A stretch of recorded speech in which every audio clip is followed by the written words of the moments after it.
2부 운명적인 만남과 첫 번째 맹세. 13장 막상막하. 나와 붉은 얼굴의 사내가 부딪히는 순간 푸주가는 더 이상 고기를 파는 장소가 아니었다. 그곳은 두 마리의 길들여지지 않은 짐승이 서로의 힘을 겨루는 원초적인 투기장으로 변했다. 시끄럽던 장터의 소음은 아득하게 멀어졌고 내 귀에는 오직 내 심장이 미친 듯이 울리는 소리와 그의 거친 숨소리, 그리고 우리의 주먹과 발이 부딪히며 터져나오는 굉음만이 들려왔다. 쾅, 콰직. 우리는 서로를 향해 단 한 치의 물러섬도 없이 달려들었다. 내가 주먹을 뻗으면 그는 팔뚝으로 막아내고는 즉시 반격해왔다. 내가 발길질을 하면 그는 다리로 쳐내고는 더 강한 발길질로 응수했다. 이것은 내가 알던 싸움의 방식이 아니었다. 현대에서 내가 겪었던 싸움이란 회의실의 차가운 테이블 위에서 벌어지는 논리와 말의 전쟁이었다. 나는 언제나 그 전쟁에서 패배했다. 나의 날카로운 분석은 박 팀장의 권위 앞에서 무뎌졌고 나의 진실된 경고는 동료들의 교활한 침묵 속에서 묻혔다. 나는 언제나 보이지 않는 벽에 부딪혀 좌절하는 패배자였다. 하지만 지금은 달랐다. 내 앞에는 나를 가로막는 어떠한 벽도 없었다. 오직 나와 똑같은 힘으로, 나와 똑같은 분노로 맞서오는 단 한 명의 사내만이 존재할 뿐이었다. 나는 그의 주먹을 막아낼 때마다 팔이 부서지는 듯한 고통을 느꼈지만 동시에 내 인생 처음으로 느껴보는 짜릿한 전율에 휩싸였다.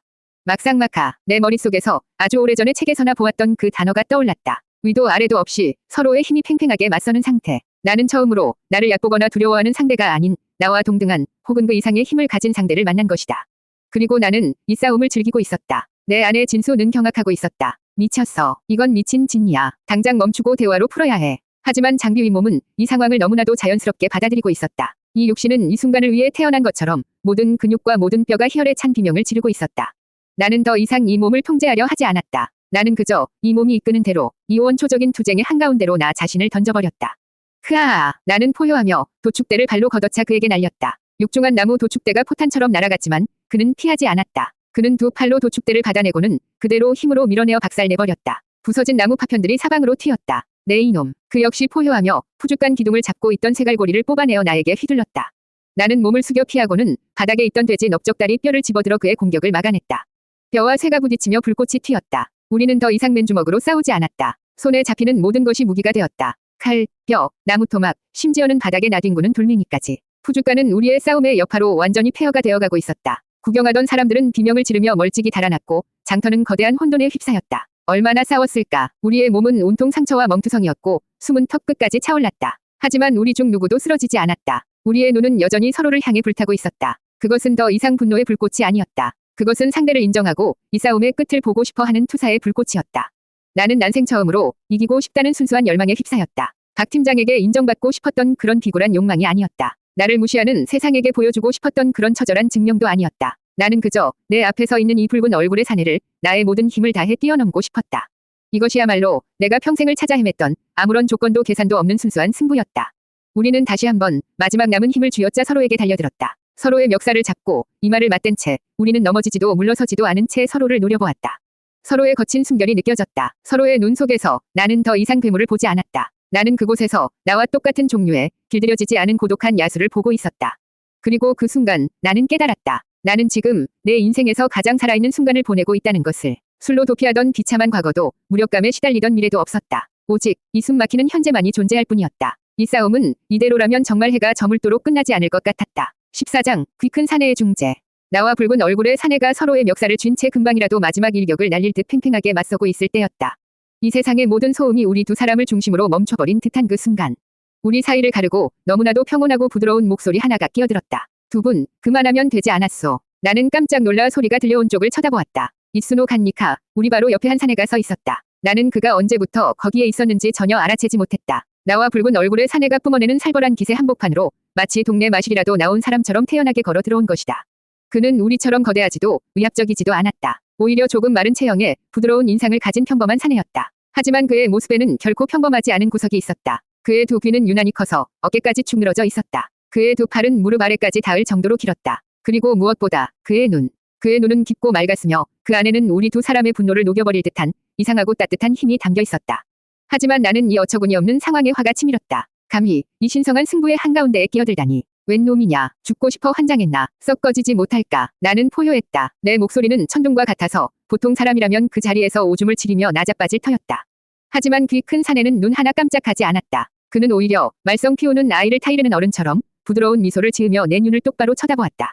나는 유비라 하어. 그대와 같은 영웅들의 싸움을 구경하다 더 이상 보고만 있을 수 없어 나선 것이니 부디 무례를 용서하시오. 영웅. 그가 방금 나를 영웅이라 불렀단 말인가. 장터의 망나니, 주정뱅이 괴물이 아니라 영웅이라고. 나는 순간 말문이 막혔다. 붉은 얼굴의 사내 역시 당황한 기색이 역력했다. 그는 멱살을 쥔 손에 힘을 살짝 풀며 경계심 가득한 눈으로 유비라는 사내를 쳐다보았다. 유비는 우리 두 사람을 번갈아 쳐다보며 차분하게 말을 이었다. 내가 보니 두 분의 용맹은 실로 막상막하여 우열을 가리기 어렵소. 아마 해가 저물고 밤이 깊도록 싸워도 승부가 나지 않을 것이오. 하지만 나는 그것이 너무나도 안타까워 일이 나선 것이오. 안타깝다니 무엇이 안타깝단 말이냐. 내가 으르렁거리며 묻자 유비는 폐허가 된 나의 푸줏간을 그리고 공포에 질려 멀찍이서 우리를 구경하는 장터 사람들을 손으로 가리켰다. 두 분과 같은 용맹한 호랑이 두 마리가 어찌하여 이 좁은 장터 바닥에서 고작 고기 몇 끈을 가지고 서로를 향해 발톱을 세우고 있단 말입소. 이 얼마나 안타깝고 이 얼마나 덧없는 싸움이란 말인가. 그의 말은 나의 머리를 망치로 한 대 세게 내리친 듯한 충격을 주었다. 고기 몇 근, 그렇다. 이 모든 싸움의 시작은 고작 돼지고기 몇 근 때문이었다. 나는 그 사실을 까맣게 잊고 있었다. 유비는 우리의 흔들리는 눈빛을 놓치지 않고 한 걸음 더 다가왔다. 그는 마치 우리 두 사람의 마음을 꿰뚫어 보고 있다는 듯이 나지막하지만 힘있는 목소리로 말했다. 지금 천하는 간신들의 손에 놀아나고 백성들은 도적대의 칼 아래 신음하고 있소. 두 분이 가진 그 하늘이 내린 힘은 이런 하찮은 일에 쓰여서는 안 돼요. 그 힘은 마땅히 썩어빠진 세상을 바로 세우고 고통받는 백성을 구원하는 데 쓰여야만 하오. 두 분, 나의 말이 틀렸소. 그의 말에 나와 붉은 얼굴의 사내는 동시에 서로를 쳐다보았다. 우리의 눈에 이글거리던 저기는 어느새 사라지고 그 자리에는 당혹감과 함께 이 사내의 말에 대한 기묘한 공감대가 형성되고 있었다. 나는 술에 취해 내가 항상 떠들고 다니던 말을 떠올렸다. 때를 만나면 용이 여의주를 문다. 나는 그것이 그저 술주정에 섞인 허세라고 생각했다. 하지만 지금 내 눈앞에 그때와 여의주를 들고 나타난 것 같은 사내가 서 있었다. 그는 나의 힘을 두려워하지 않았다. 그는 나의 힘을 경멸하지도 않았다. 그는 오히려 나의 힘을 영웅의 것이라 불러주며 그 힘이 나아가야 할 길을 제시하고 있었다. 나는 나도 모르게 멱살을 쥐고 있던 손에 힘을 풀었다. 붉은 얼굴의 사내 역시 조용히 손을 내렸다. 우리의 길고 길었던 싸움은 이 귀 큰 사내의 말 몇 마디에 너무나도 허무하게 끝나버렸다. 유비는 우리의 모습을 보고 만족스러운 미소를 지었다. 조소, 싸움은 끝났으니 이제 술잔을 나눌 차례요. 이 근처에 좋은 주막이 있다 하던데 내가 한턱 낼 테니 나와 함께 가주시겠소. 두 분의 영웅담을 들으며 밤새도록 이야기를 나누고 싶구려. 그의 제안은 너무나도 자연스러워서 거절할 수 있는 분위기가 아니었다. 나는 멍하니 고개를 끄덕였다. 붉은 얼굴의 사내 역시 말없이 고개를 끄덕였다. 우리는 언제 싸웠냐는 듯 나란히 서서 그를 따랐다. 나의 푸줏간은 엉망진창이 되었고 내 온몸은 욱신거렸지만 이상하게도 마음은 조금도 불쾌하지 않았다. 오히려 아주 오랜만에 느껴보는 기묘한 설렘과 기대감이 내 가슴 속에서 피어오르고 있었다. 나는 이 귀 큰 사내를 따라가면 내 인생이 송두리째 바뀔지도 모른다는 막연한 예감에 휩싸였다. 2부 운명적인 만남과 첫 번째 맹세. 15장 여의조를 만나다. 주막 안의 공기는 어색한 침묵으로 가득 찼다. 방금 전까지만 해도 푸줏간을 통째로 뒤엎을 듯이 싸우던 두 거하니 웬 귀 큰 사내의 말 한마디에 어린아이처럼 얌전히 술상에 마주 앉아있는 꼴이라니. 나는 욱신거리는 온몸의 통증을 애써 무시하며 내 앞에 앉은 두 사내를 곁눈질로 관찰했다. 붉은 얼굴의 사내, 그는 여전히 꼿꼿한 자세로 앉아 아무 말 없이 술잔만 만지작거리고 있었다. 분노는 가라앉았지만 그의 온몸에서는 여전히 범접할 수 없는 기세가 흘러나왔다. 그는 강했다. 내가 이 장비에 몸을 얻고 처음으로 만난 힘으로 압도할 수 없는 상대. 내 아내 진수는 그를 두려워했지만 장비의 피는 그를 향한 기묘한 경쟁심과 호기심으로 들끓고 있었다. 그리고 귀 큰 사내, 자신을 유비라 소개한 남자. 그는 이 모든 어색함의 중심에서 너무나도 태연하고 온화한 미소를 짓고 있었다. 나는 그 미소에서 내가 현대사회에서 겪었던 수많은 위선자들의 얼굴을 떠올렸다. 사람 좋은 척 웃으며 뒤로는 칼을 가는 상사들. 듣기 좋은 말로 사람을 현혹하여 자신의 이익을 챙기는 사기꾼들. 내 아내 진수는 경고했다. 조심해. 저런 타입이 가장 위험해. 유비는 마치 내 마음속을 들여다보기라도 한 것처럼 부드러운 목소리로 침묵을 깼다. 두 분의 용맹을 보니 제 가슴이 다 후련해지는 듯합니다. 이 혼탁한 세상에 아직도 이렇듯 올곧고 뜨거운 기세를 가진 분들이 계셨다니. 오늘 두 분을 만난 것은 제게 큰 행운입니다. 그는 빈 잔에 직접 술을 채워 나와 붉은 얼굴의 사내에게 각각 내밀었다. 그가 주문한 술은 내가 마시던 텁텁한 탁주가 아닌 맑고 향이 깊은 고급 술이었다. 저는 유비라 합니다. 이쪽은 하동에서 오신 관우, 자는 운장이라 하는 제위 형님이십니다. 붉은 얼굴의 사내, 관우가 나를 향해 말없이 고개를 까딱였다. 그의 눈빛에는 더 이상 적애가 없었다. 대신 상대를 인정한 자의 묵직한 존중심이 담겨 있었다. 나는 어쩔 수 없이 내 앞에 술잔을 들어 단숨에 비우고는 퉁명스럽게 내뱉었다. 나는 장비여, 자는 익덕, 이탁현 땅에서 돼지나 잡는 백정이요. 내 말에는 나도 모르게 자조 섞인 가시가 담겨 있었다. 그러자 유비가 손사래를 치며 말했다. 백정이라니요, 당치도 않은 말씀입니다. 제가 보기에 익덕공은 잠시 연못에 몸을 담그고 있는 용과 같은 분입니다. 어찌하여 그 엄청난 힘을 고작 돼지를 잡는 데만 쓰고 계십니까? 어찌하여 그 뜨거운 분노를 장터의 하찮은 시비에 낭비하고 계십니까? 그의 말은 나의 가장 아픈 곳을 정확히 찔렀다. 나는 술에 취할 때마다 내가 용이라고 때를 기다리고 있다고 허세를 부렸다. 하지만 그 허세의 본질을 이 귀 큰 사내는 맨정신으로 꿰뚫어 보고 있었다. 나는 반박할 말을 찾지 못하고 그저 입술을 깨물었다. 유비는 그런 나를 꾸짖는 것이 아니라 안타깝다는 눈으로 바라보았다. 운장 형님도 마찬가지입니다. 그 산을 무너뜨릴 듯한 기세와 위로움으로 어찌하여 홀로 천하를 떠돌고 계십니까? 지금 세상은 두 분과 같은 영웅을 간절히 원하고 있습니다. 그는 자리에서 일어나 창밖에 어지러운 장터를 가리켰다. 보십시오. 저작거리의 백성들은 하루하루를 근근히 버티고 있고 관리들은 그들의 고혈을 짜내 자신들의 배를 불리고 있습니다. 황실의 권위는 땅에 떨어졌고 사방에서는 도적대가 봉기하여 세상을 어지럽히고 있습니다. 이 나라는 지금 거대한 병에 걸려 죽어가고 있습니다. 그의 목소리는 조용했지만 그 안에는 사람의 마음을 움직이는 뜨거운 힘이 담겨 있었다. 주막 안에 다른 손님들마저 자신들도 모르게 그의 말에 귀를 기울이고 있었다. 나는 비록 배운 것이 없고 가진 것도 없는 미천한 몸이나 한나라 황실의 후예라는 이름에 부끄럽지 않게 이 무너져가는 세상을 바로 세우고 고통받는 백성을 구원하고자 하는 큰 뜻을 품었소. 하지만 나 혼자의 힘으로는 어림도 없는 일이지요. 나에게는 두 분과 같은 세상을 뒤흔들 힘과 꺾이지 않는 위로움을 가진 동지가 필요합니다. 그는 다시 자리에 앉아 나와 관우를 번갈아 쳐다보았다. 그의 눈은 진심으로 불타고 있었다. 두 분, 저와 함께 큰일을 도모해보지 않으시겠소? 두 분의 그 엄청난 힘을 석은 돼지나 불의한 무리를 베는 데 쓰는 것이 아니라 이난세를 베고 새로운 세상을 여는 데 써보지 않으시겠소? 저 유비가 두 분의 그 힘이 헛되이 쓰이지 않도록 평생을 바쳐 길을 열어보이겠소. 그의 말이 끝났을 때 나는 숨을 쉬는 것조차 잊고 있었다. 여의주, 내 머릿속에서 그 단어가 거대한 종처럼 울려 퍼졌다. 내가 술에 취해 이 공허한 마음을 채우기 위해 허공에 외치던 그 단어. 나라는 용을 하늘로 승천시켜 줄 단 하나의 구슬. 나는 그것이 그저 허황된 망상, 주정뱅이의 헛소리라고 생각했다. 하지만 지금 내 눈앞에 그 여의주가 나타났다. 그것은 보석이나 신비한 물건이 아니었다. 그것은 사람이었다. 나의 이 주체할 수 없는 힘을 두려워하거나 경멸하는 대신 영웅의 것이라 불러주며 그 힘이 나아가야 할 길을 제시하는 사람. 나의 공허한 분노를 이해하고 그것을 세상을 구원하는 뜻으로 바꾸어 주려는 사람. 나는 유비의 얼굴을 멍하니 바라보았다. 그의 귀는 여전히 우스꽝스러울 정도로 컸고 그의 손은 무기를 한 번도 잡아본 적 없는 사람처럼 부드러워 보였다. 하지만 나는 그의 눈 속에서 내가 평생을 찾아 헤맸던 것을 보았다. 그것은 인정이었고 목적이었으며 희망이었다. 내 아내 진수가 이 낯선 괴물의 몸속에서 소리 없이 울고 있었다. 나는 이제 더 이상 혼자가 아니었다. 나는 더 이상 장터의 망나니가 아니었다. 나는 영웅이 될 수 있는 기회를 만난 것이다. 허세가 아니었다. 진짜 때가 왔다. 나는 술잔을 잡았다. 손이 미세하게 떨리고 있었다. 나는 그 떨림을 감추기 위해 남은 술을 단숨에 털어넣었다. 그리고는 내 인생 처음으로 술기운이 아닌 맨정신으로 나의 의지를 담아 입을 열었다. 조소 16장 도원 위 첫 번째 맹세. 나의 짧은 대답에 유비의 얼굴이 환하게 밝아졌다. 그는 기쁨을 감추지 못하고 내 손을 덥석 잡았다. 그의 손은 따뜻하고 기묘한 안도감을 주었다. 관우 역시 굳게 닫혀있던 입가에 희미한 미소를 띠며 고개를 끄덕였다. 어색했던 술자리의 공기는 이제 같은 꿈을 꾸기 시작한 동지들의 뜨거운 열기로 가득 찼다. 조소, 정말 잘 생각하셨소, 익덕공. 운장 형님, 우리의 만남은 결코 우연이 아닐 것이요. 이것은 하늘이 이 어지러운 세상을 바로 세우라고 우리 세 사람을 한자리에 모아주신 것이 틀림없소. 유비는 흥분을 감추지 못하고 자리에서 일어났다. 이런 경사스러운 날, 이런 시끄러운 주막에서 뜻을 모을 수는 없지. 내 집 뒤뜰에 마침 복숭아꽃이 만발한 작은 동산이 있소. 그곳이야말로 우리의 위대한 시작을 맹세하기에 더없이 좋은 장소일 것이요. 두 분, 저를 따라오시겠소. 내 아내 진수는 비명을 지르고 있었다. 미쳤어. 만난 지 하루도 안 된 사람들과 무슨 맹세야. 이건 너무 빠르잖아. 사기 아니야. 다단계 아니냐고. 현대인의 합리적인 의심이 머릿속에서 경고등을 켰다. 하지만 장비의 몸은, 그리고 이 몸에 깃든 고독한 영혼은 이미 대답을 정한 뒤였다. 나는 나도 모르게 자리에서 일어나고 있었다. 관우는 이미 말없이 유비의 뒤를 따를 준비를 하고 있었다. 나는 이 두 사람에게서 내가 평생을 갈구했던 소속감이라는 것을 느끼고 있었다.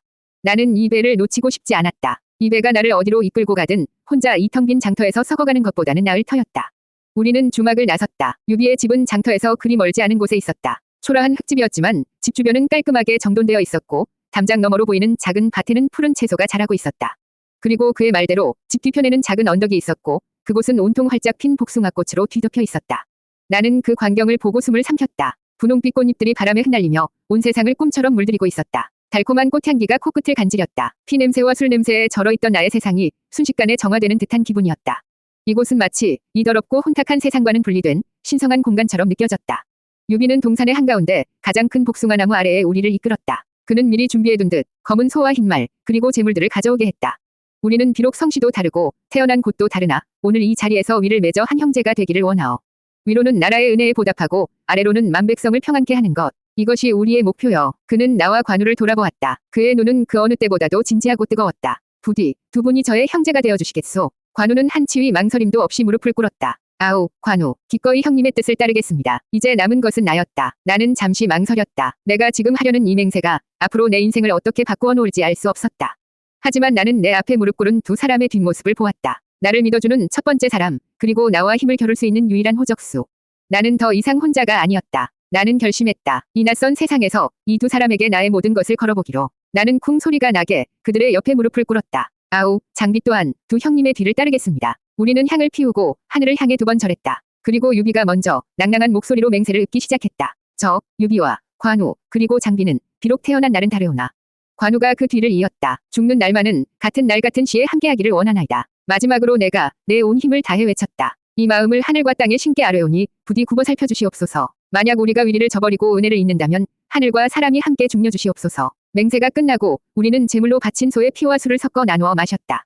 비릿한 피 맛과 삽쌀한 술맛이 입안에 가득 퍼졌다. 그것은 내가 지금까지 마셨던 그 어떤 술보다도 독하고 뜨거웠다. 그 술은 나의 온몸을 타고 흐르며 우리의 맹세를 내 영혼 깊은 곳에 새겨 넣는 듯했다. 우리는 서로를 부축하며 일어섰다. 이제 우리는 더 이상 이름 모를 타인이 아니었다. 우리는 한날 한시에 죽기로 약속한 피보다 진한 형제였다. 나는 유비를 형님으로, 관우를 둘째 형님으로 불렀다. 그들이 나를 셋째라 불러주었을 때 나는 난생 처음으로 이 세상에 내 자리가 생겼다는 벅찬 감동에 휩싸였다. 바람이 불어와 수많은 복숭아 꽃잎이 우리의 머리 위로 비처럼 쏟아져 내렸다. 나는 흩날리는 꽃잎 너머로 보이는 푸른 하늘을 바라보았다. 세상을 구하겠다는 거창한 약속. 내 아내 진수는 여전히 그 약속의 무게에 두려워하고 있었다. 하지만 장비의 피는 이제 막 시작된 이 위대한 서사의 첫 장에 흥분으로 들끓고 있었다. 2부 운명적인 만남과 첫 번째 맹세. 17장 괴로운 금단. 도원에서의 그날 밤은 내 인생에서 가장 기이하고 뜨거운 밤이었다. 피와 술이 섞인 맹세의 잔은 지난 35년간 나를 지배했던 진수라는 이름의 패배자를 지워버리고 장비라는 새로운 이름의 영웅서사를 강제로 써내려가는 계약서와도 같았다. 나는 술에 취했고 벅찬 감정에 취했으며 난생 처음 느껴보는 소속감에 취했다. 유비 형님의 따뜻한 눈빛과 관우 형님의 묵직한 존재감 속에서 나는 더 이상 혼자가 아니었다. 이 지긋지긋한 세상과 맞서 싸울 동지를 얻은 것이다. 문제는 그 꿈 같은 밤이 지나고 맞이한 지옥 같은 아침이었다. 나는 머리가 깨질 듯한 두통과 함께 눈을 떴다. 하지만 이것은 평소에 겪던 숙취와는 차원이 다른 고통이었다. 온몸의 뼈마디가 삐걱거렸고 식은땀이 비오듯 흘러내려 잠자리를 축축하게 적시고 있었다. 손이 내 의지와는 상관없이 수전증 환자처럼 미세하게 떨리고 있었다. 물. 나는 신음하며 몸을 일으켰다. 그리고 본능처럼 머리맡에 있어야 할 술병을 찾았다. 하지만 그곳에는 아무것도 없었다. 어제 유비 형님의 집으로 거처를 옮기면서 내가 가지고 있던 모든 술병을 버리고 왔던 것이다. 새 출발을 다짐하며 스스로 내린 결정이었다. 과거의 나였다면 상상도 할 수 없는 실로 영웅적인 결단이었다. 하지만 지금의 내 몸은 그 영웅적인 결단을 배신하고 있었다. 젠장. 나는 이를 악물었다. 알코올을 갈망하는 몸의 비명 소리가 뇌 속을 가득 채웠다. 눈앞이 어른거리고 헛구역질이 치밀어 올랐다. 현대에서라면 당장 병원으로 달려가 해독 주사라도 맞아야 할 명백한 금단 현상이었다. 버텨야 해. 나는 어제 맹세했어. 두 형님 앞에서 하늘을 두고 맹세했단 말이다. 내 아내 진수가 필사적으로 외쳤다. 하지만 장비의 몸은 평생을 술에 절어 살아온 이 거대한 육신은 이성 따위는 가볍게 무시하고 본능만을 좇고 있었다. 나는 비틀거리며 밖으로 나갔다. 아침 햇살이 눈을 찔렀다. 나는 잠시 휘청이다가 벽을 짚고 간신히 몸을 가누었다. 마당에서는 관우 형님이 그 거대한 청룡도를 들고 조금의 흐트러짐도 없는 자세로 서 있었다. 그는 무예 수련을 하는 것이 아니었다. 그는 그저 동쪽 하늘을 바라보며 서 있을 뿐이었지만 그의 온몸에서는 범접할 수 없는 기세가 뿜어져 나오고 있었다.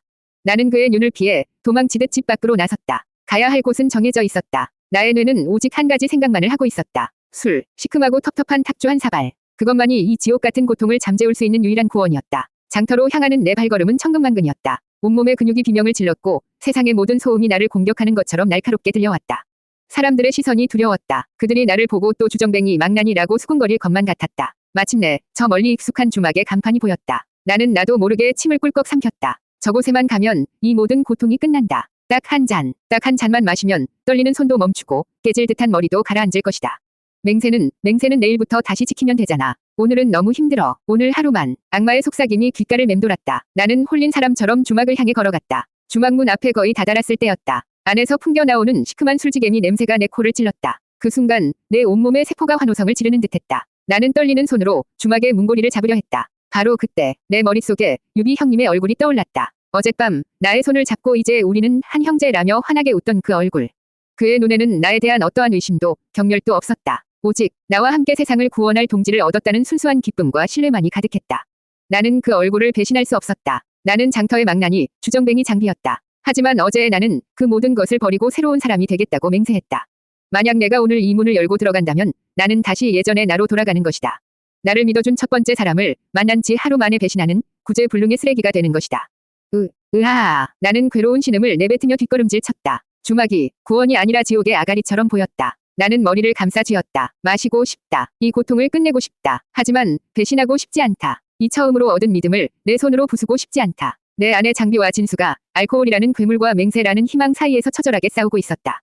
나는 비틀거리며 돌아섰다. 주막을 등지고 반대 방향으로 미친 듯이 달리기 시작했다. 어디로 가야 할지 몰랐다. 나는 그저 이 끔찍한 유혹으로부터 그리고 나 자신으로부터 도망치고 싶었다. 나는 한참을 달리다가 어느 강가에 이르러 그대로 무릎을 꿇고 쓰러졌다. 나는 강물을 향해 위에까지 토해냈다. 온몸에 힘이 빠져나갔다. 나는 강변의 차가운 자갈밭 위에 큰 대자로 뻗어버렸다. 하늘은 원망스러울 정도로 맑고 푸르렀다. 나는 텅 빈 눈으로 그 하늘을 바라보며 나지막이 중얼거렸다. 이게 이렇게까지 괴로운 것이었나. 술을 끊는다는 것, 그것은 단순히 습관을 바꾸는 문제가 아니었다. 그것은 나의 지난 35년, 그리고 장비의 지난 인생 전체를 부정하고 새로운 사람으로 다시 태어나는 지옥 같은 과정이었다. 그리고 나는 그 지옥의 한복판에 홀로 던져져 있었다. 18장, 관우의 감시. 강가에서 정신을 잃었다가 다시 눈을 떴을 때 나는 내 방에 누워 있었다. 어떻게 돌아왔는지 기억나지 않았다. 누군가 나를 이곳까지 옮겨온 것이 틀림없었다. 몸은 여전히 불덩이처럼 뜨거웠고 손은 미세하게 떨리고 있었지만 아침보다는 조금 나아진 듯했다. 머리맡에는 깨끗한 물 한 그릇과 김이 모락모락 나는 흰죽 한 그릇이 놓여 있었다. 나는 허겁지겁 물을 들이켰다. 타는 듯한 갈증이 조금 가시는 듯했다. 하지만 죽에는 선뜻 손이 가지 않았다. 속이 울렁거렸다. 그때 방문이 조용히 열리고 거대한 그림자 하나가 방 안으로 들어섰다. 관우 형님이었다. 그는 아무 말 없이 방 한구석에 있는 의자에 앉았다. 그리고는 품속에서 깨끗한 천 조각을 꺼내 자신의 거대한 청룡도를 닦기 시작했다. 슥 하는 칼날과 천이 스치는 소리만이 정적을 채웠다. 그는 나를 쳐다보지도 않았고 아무것도 묻지 않았다. 그는 마치 그 방 안에 나라는 존재가 없다는 듯 오직 자신의 칼에만 집중하고 있었다. 나는 이 어색하고 숨막히는 상황에 어쩔 줄을 몰랐다. 나를 감시하러 온 건가? 내 안에 진수가 의심의 목소리를 냈다. 내가 아침에 술을 마시러 뛰쳐나갔던 것을 알고 내가 또다시 사고를 칠까 봐 감시하러 온 것이 틀림없다.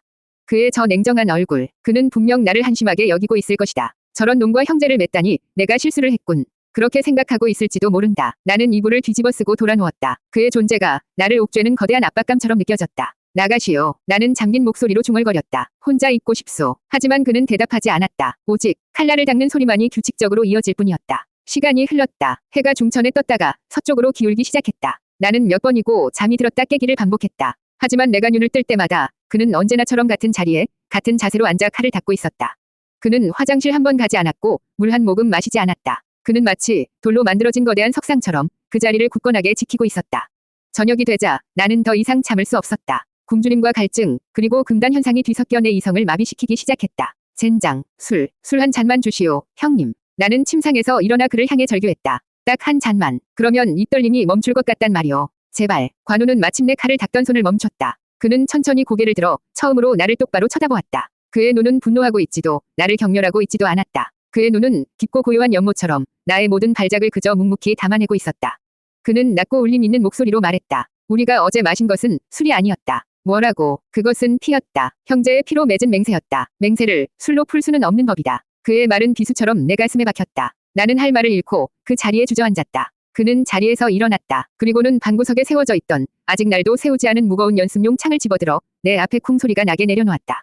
내 놈이 진정으로 잡아야 할 것은 술잔이 아니다. 그는 자신의 청룡도를 어깨에 둘러매고 문을 향해 걸어갔다. 그 창을 들어라. 내 놈의 그 주체 못할 힘을 술이 아니라 그 창끝에 실어라. 내 손의 떨림은 술이 아니라 쇠의 무게만이 잠재울 수 있을 것이다. 그는 그 말만 남기고 방을 나섰다. 삐걱하는 소리와 함께 문이 닫혔다. 하지만 나는 알고 있었다. 그가 문 밖에서 여전히 나를 지키고 서 있으리라는 것을. 나는 한참 동안 내 앞에 놓인 차가운 쇠창을 멍하니 바라보았다.